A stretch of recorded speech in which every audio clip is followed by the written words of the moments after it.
कि आज से मध्य प्रदेश में विधानसभा निर्वाचन हेतु जो चुनाव की घोषणा है वो निर्वाचन आयोग द्वारा कर दी गई है और इसी की घोषणा के साथ में जो आचार संहिता है वो प्रभावी हो गई है। अगर मैं रीवा ज़िले की बात करूं तो अपने यहाँ सभी रीवा और मऊगंज दोनों ज़िलों की 8 विधानसभाओं का जो निर्वाचन है उसके लिए जिला निर्वाचन अधिकारी रीवा में ही रहेंगे और अपनी 8 विधानसभाओं का जो निर्वाचन का शेड्यूल है वो मध्य प्रदेश के लिए जो निर्वाचन का शेड्यूल निर्वाचन आयोग ने जारी किया है वो उसी प्रकार से रहेगा। तो इसमें चूँकि आज से जो आचार संहिता प्रभावी हुई है उसके बाद में गजट नोटिफिकेशन की जो तारीख है वो 21 अक्टूबर की रखी गई है। नॉमिनेशन की जो लास्ट डेट है वो 30 अक्टूबर की है। स्क्रूटनी के लिए जो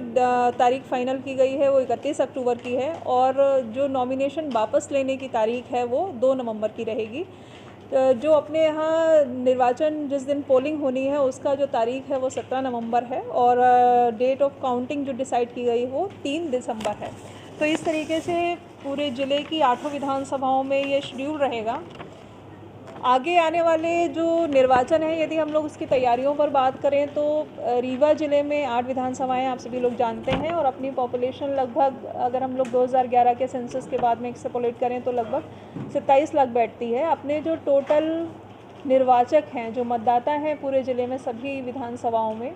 उनकी संख्या लगभग 18,36,000 के आसपास है। इस पूरे स्पेशल समरी रिवीजन में जो टोटल अपने यहाँ विधानसभा वार यदि स्थितियाँ देखें तो सिरमौर विधानसभा जो अपनी 68 नंबर की है उसमें अपने यहाँ 243 पोलिंग स्टेशंस बनाए गए हैं और इसमें लगभग 2,20,000 मतदाता इस निर्वाचन में भाग लेंगे। इसी प्रकार से 69 नंबर सिमरिया विधानसभा में 241 मतदान केंद्र हैं और जिसमें 2,25,000 से अधिक मतदाता निर्वाचन की प्रक्रिया में भाग लेंगे। इसी प्रकार से 70 नंबर विधानसभा त्योंथर में 231 मतदान केंद्र बनाए गए हैं जिसमें 2,16,000 मतदाता रहेंगे। मऊगंज में 2,251 पोलिंग स्टेशंस बनाए गए हैं जिसमें अपने 2,27,000 मतदाता रहेंगे। देवतला विधानसभा 267 मतदान केंद्र रहेंगे इसमें और लगभग 2,44,000 मतदाता निर्वाचन की पूरी प्रक्रिया से जुड़ेंगे। इसी प्रकार मनगवा में 281 मतदान केंद्र बनाए गए हैं और यहाँ जो मतदाताओं की संख्या है वो 2,48,000 रहेगी। रीवा विधानसभा में 244 मतदान केंद्र हैं और यहाँ पर 2,19,000 से अधिक मतदाता निर्वाचन प्रक्रिया में भाग लेंगे। गुड़ विधानसभा में अपने यहाँ 256 मतदान केंद्र हैं और इसमें 2,32,000 मतदाता पूरे निर्वाचन की प्रक्रिया से जुड़ेंगे। तो इस दौरान की जो गतिविधियाँ हैं तैयारियाँ हैं मतदान केंद्रों की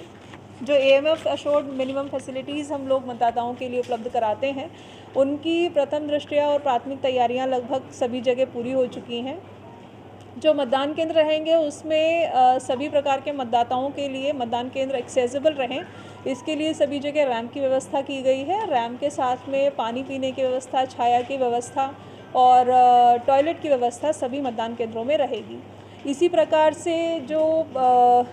मतदान केंद्रों के बाद में जो सबसे पहले चुनाव की तैयारियों में हम लोग अपनी वोटर लिस्ट की जो बात करते हैं तो पूरे स्पेशल समरी रिवीजन में रीवा ज़िले ने इस बार स्वीप की एक्टिविटीज़ करते हुए महिला मतदाताओं के जो नाम हैं उनकी संख्या इस बार के जो वोटर लिस्ट है उसमें अधिक जोड़ी है और इसमें सभी BLOs ने बहुत अच्छा काम किया है। जो अपने यहाँ नए वोटर्स जुड़े हैं जो पहली बार मतदान की प्रक्रिया में भाग लेंगे जो अभी 18 वर्ष के हुए हैं वो लगभग अपने ज़िले में इस बार 66,000 से भी अधिक रहेंगे। यानी ये वो वोटर्स होंगे जिन्होंने अभी अपनी 18 वर्ष की आयु पूरी की है और मतदान की प्रक्रिया में पहली बार मतदान देने का जिनको अवसर मिलेगा। इसी प्रकार से अपने यहाँ जो नए फीमेल वोटर्स इस वर्ष में जो 2023 में हम लोगों ने जोड़े हैं वो 62,000 से अधिक हैं और ये वोटर्स जुड़ने के बाद में जो रीवा का 6 रेशियो है वो हमारे इलेक्टोरल रोल के भी रेशियो से मैच करता हुआ थोड़ा नज़र आ रहा है। तो इस तरीके से वोटर लिस्ट को साफ़ रखने का प्रयास किया गया है, हेल्दी रखने का प्रयास किया गया है कि जितने भी ऐसे वोटर्स थे जो डेड वोटर्स हैं या रिपीटेड वोटर्स हैं वो हमारी मतदाता सूची में ना रहें और कोई भी व्यक्ति जो 18 वर्ष की आयु पूरी कर चुका है वो हमारी मतदाता सूची में अनिवार्यता जोड़ा रहे। इसके प्रयास भी हम लोगों ने पिछले लगातार समरी रिवीजन के दौरान किए हैं और इसीलिए मतदाता सूची को साफ़ सुथरा और चुनाव के लिए तैयार रखने का प्रयास किया गया है। जो इस बार का चुनाव है, जैसा कि बताया गया है कि हमारे यहाँ जितने भी पीडब्ल्यूडी वोटर्स हैं यानी दिव्यांग मतदाता और जितने भी सीनियर सिटीजन्स हैं जो 80 वर्ष से अधिक की आयु के रहेंगे, उनके लिए एक विशेष फैसिलिटी इस बार तैयार की गई है कि उनको सुविधा की दृष्टि से वो चाहें तो अपने घर से भी पोस्टल बैलेट के माध्यम से इस मतदान की प्रक्रिया में भाग ले सकेंगे। इसके अलावा भी जो पीडब्ल्यूडी वोटर्स हैं या सीनियर सिटीजन्स हैं, उनके लिए अगर वो मतदान केंद्र आना चाहेंगे तो उसके लिए भी पृथक से व्यवस्थाएं की गई हैं ताकि उनको मतदान की प्रक्रिया में भाग लेने में किसी भी प्रकार की असुविधा ना हो और मतदान की जो प्रक्रिया है वो इस प्रकार की रहे जिसमें हर एक आयु वर्ग के मतदाताओं का समावेश हो। तो इसकी भी तैयारियां लगातार की जा रही हैं। अपने ज़िले में जो टोटल सभी विधानसभाओं में मिलाकर के जो सीनियर सिटीजन्स हैं यानी 80 वर्ष से आयु के ज़्यादा के जो मतदाता हैं वो लगभग 35,000 हैं और इसी प्रकार से अपने यहाँ जो पीडब्ल्यूडी दिव्यांग मतदाता हैं वो लगभग 7,662 मतदाता ऐसे हैं जो इस कैटेगरी में हमारी मतदाता सूची में जुड़े हुए हैं। तो इनके लिए पृथक से मतदान के दिन की जो तैयारियां हैं उनमें हम लोग ये ध्यान रखेंगे कि समावेशी मतदान के दिन हो सके। क्योंकि आज से आचार संहिता प्रभावी हो गई है तो आचार संहिता में कुछ डूज़ और डोंट्स होते हैं, यानी ऐसे काम कौन से करने के हैं और ऐसे कौन से नहीं करने हैं। इसके संबंध में भी एक 4 बजे आज स्टैंडिंग कमेटी की मीटिंग भी बुलाई गई है जिसमें सभी पॉलिटिकल पार्टीज़ के प्रतिनिधि शामिल होंगे। तो न सिर्फ उनको इस बात का मैसेज कन्वे किया जाएगा कि आचार संहिता में किस प्रकार की गतिविधियाँ उनको करनी हैं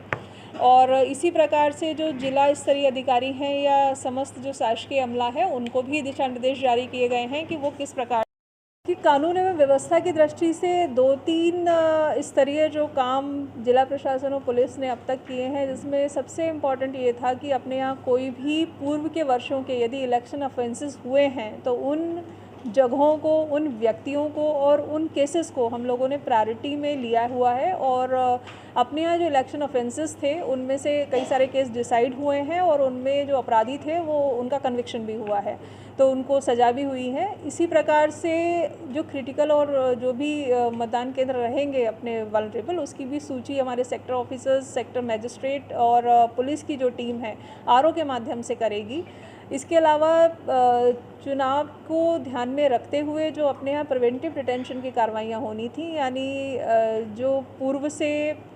ऐसे लोग जो ऐसा लगता है कि चुनाव के वक्त में कोई ऐसी अशांति फैलाएंगे, उनके खिलाफ हम लोगों ने लगातार लगभग 9,000 से अधिक ऐसे लोग हैं पूरे जिले भर में जिनके खिलाफ 107, 16 और 110 की कार्रवाइयाँ की गई हैं, जिलावदर की कार्रवाइयाँ की गई हैं, रासुका की कार्रवाइयाँ की गई हैं। साथ ही जो चुनाव को देखते हुए अपने दोनों जो मेजर एनएच हैं, अपने इलाहाबाद प्रयागराज की तरफ जाने वाला जो अपना वहाँ चेक पोस्ट अपने चालू हो गए हैं और आज से वो और प्रभावी हो जाएंगे। इसी प्रकार से हनुमाना की ओर जाने वाले, मिर्ज़ापुर को जाने वाले एनएच पर भी अपने चेक पोस्ट लगा दिए गए हैं और इस बार के चेक पोस्ट इस दृष्टि से और महत्वपूर्ण हो जाते हैं कि ये न सिर्फ पुलिस के चेक पोस्ट होंगे बल्कि ये इंटीग्रेटेड चेक पोस्ट होंगे। इसमें हमारी एक्साइज की टीम है, आरडीओ की टीम है, फॉरेस्ट की टीम भी है और जीएसटी के भी कुछ अधिकारियों को इसमें लगाया गया है। तो एक तरीके से ये एक नाका ऐसा होगा जिसमें सभी विभागों की टीम मौजूद रहेगी और जो भी स्क्रीनिंग होती है वो इन सभी विभागों के जो तय रूल्स हैं उनके अनुसार की जाएगी। तो इस तरीके से लॉ एंड ऑर्डर को लेकर के हम लोगों ने तैयारियाँ की। सोशल मीडिया के सभी प्लेटफॉर्म्स के लिए एक मीडिया मॉनिटरिंग कमेटी भी बनाई गई है जिसमें एक सोशल मीडिया के एक्सपर्ट को भी रखा गया है। तो आप सभी लोगों से ये अपील भी आप सभी लोगों के माध्यम से कि सोशल मीडिया को लेकर के 2-3 इम्पॉर्टेंट चीज़ें हैं कि कोई भी इस तरीके का मैसेज या किसी भी प्रकार का प्रचार प्रसार जो किसी व्यक्ति विशेष को या किसी पार्टी विशेष को प्रमोट कर रहा है वो किसी व्यक्ति को नहीं करना है। दूसरा, किसी भी इस प्रकार की भाषा का प्रयोग या इस प्रकार के भावनाओं को जो संप्रदायों की या धर्मों की भड़काते हैं, इस प्रकार का प्रयोग नहीं करना है। और जो भी मीडिया में चीज़ें आएंगी पॉलिटिकल पार्टीज़ के माध्यम से या आने वाले समय में जो भी प्रत्याशी रहेंगे उनके माध्यम से, तो उसके लिए सर्टिफिकेशन, एक प्री सर्टिफिकेशन लेना होता है जिसके लिए यहाँ कमेटी बनाई गई है, सिंगल विंडो व्यवस्था बनाई गई है। तो यहाँ से वो सर्टिफिकेशन के बाद ही फर्दर प्रोसीड होंगे। वो नाम निर्देशन करने जब लोग आते हैं राजनीतिक दल के लोग, तो प्राय देखा जाता है कि जो निर्वाचन आयोग के दिशा निर्देश है उनके विपरीत लोग भीड़ लेके आते हैं और बहुत संख्या में लोग आते हैं, पूरे शहर के आवागमन में प्रभाव पड़ता है। इसके लिए क्या करेंगे? देखिए, निर्वाचन की जो नॉमिनेशन लेने की प्रक्रिया है, अपने यहाँ अपने लोगों ने 6 विधानसभाओं का जो नाम निर्देशन का स्थल है, वो तैयारी है कि वो यहाँ रहेगा, और 2 विधानसभाएं जो मऊगंज जिले की हैं वो मऊगंज जिले में रहेंगी। जो भी निर्वाचन आयोग के दिशा निर्देश हैं और इंस्ट्रक्शंस हैं, उनके अनुसार ही नॉमिनेशन के दौरान लोग नॉमिनेशन हॉल में प्रवेश कर सकेंगे, और उसके बाहर भी कितने प्रकार के वाहन आने हैं, कितने लोगों का शामिल होना है, ये सभी भी जो अनुमतियां हैं वो अनुमतियां कंसर्न एसडीएम आरओ जारी करते हैं। उन अनुमतियों के अनुसार ही कार्रवाई होगी, और कहीं भी आदर्श आचरण संहिता का वायलेशन होगा तो हम लोग सख्त कार्रवाई करेंगे। इसीलिए लगातार स्टैंडिंग कमेटी का गठन ही इसलिए किया गया है ताकि न सिर्फ चुनावी प्रक्रिया में राजनीतिक दल भी उतने ही इम्पॉर्टेंट स्टेक होल्डर हैं, तो उनको इन सभी चीज़ों के बारे में समय समय पर अपडेट करना, बताना, ये सभी भी इसी के लिए स्टैंडिंग कमेटी बनाई गई है। तो सभी फोटो के साथ बॉन्ड